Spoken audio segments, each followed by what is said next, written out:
Terkuak sosok hacker Bjorka, pemuda yatim piatu tak lulus sekolah belajar otodidak.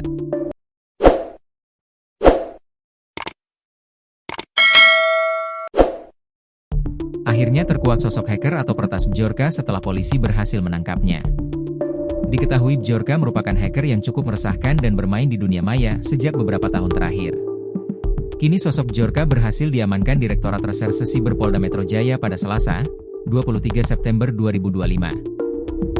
Dilansir tribunnews.com, identitas orang di balik hacker Bjorka ternyata seorang pria berinisial WFT, 22. Ia ditangkap di rumah Jaga V, Desa Totolan, Kecamatan Kakas Barat, Kabupaten Minahasa, Sulawesi Utara.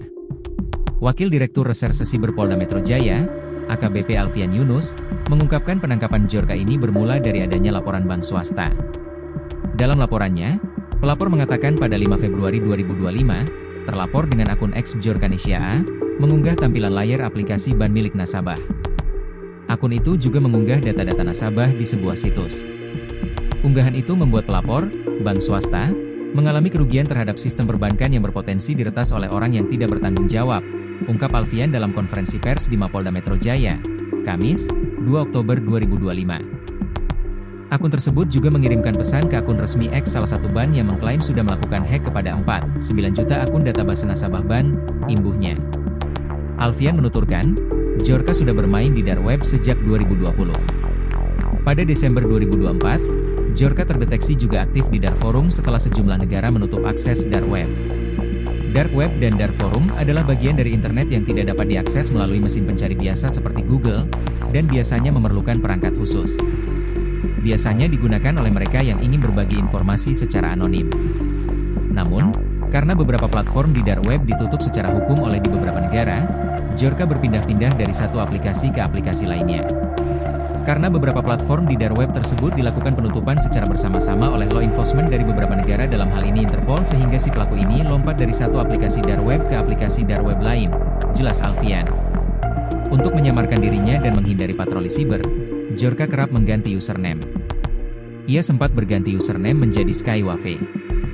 Lalu, pada Maret 2025, kembali berganti menjadi Shin Hunter dan di bulan Agustus berubah nama menjadi Opposite 6890. Pada bulan Maret 2025, tersangka mengubah nama lagi menjadi Shin Hunter, lalu pada Agustus 2025 berubah nama lagi jadi Opposite 6890, ungkap Alfian.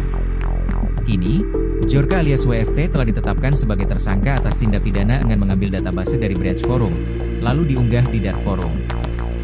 Ia dijerat pasal 46 Jo pasal 30 dan atau pasal 48 Jo pasal 32 dan atau pasal 51 ayat 1 Jo pasal 35 Undang-Undang Nomor 11 Tahun 2008 sebagaimana diubah terakhir dengan Undang-Undang Nomor 1 Tahun 2024 tentang perubahan kedua atas Undang-Undang Nomor 11 Tahun 2008 tentang informasi dan transaksi elektronik. Ancaman hukumannya adalah paling lama 12 tahun penjara dan denda sebesar 12 miliar rupiah. Belajar otodidak. AKBP Alfian Yunus mengungkapkan Bjorka alias WFT tak memiliki latar belakang pendidikan internet dan teknologi, Ia tak lulus SMK dan belajar secara otodidak lewat komunitas di media sosial. Hanya orang yang tidak lulus SMK. Namun, sehari-hari secara otodidak dia selalu mempelajari ujar Alfian, dikutip dari kompas.com. Jadi, dia mempelajari segala sesuatunya itu hanya dari dan melalui komunitas-komunitas media sosial, imbuhnya. Lebih lanjut, Alfian mengatakan motif Bjorka melakukan peretasan dan menjual data secara ilegal adalah ekonomi. Bjorka diketahui menjual data di dark web senilai puluhan juta, tergantung kesepakatannya dengan pembeli.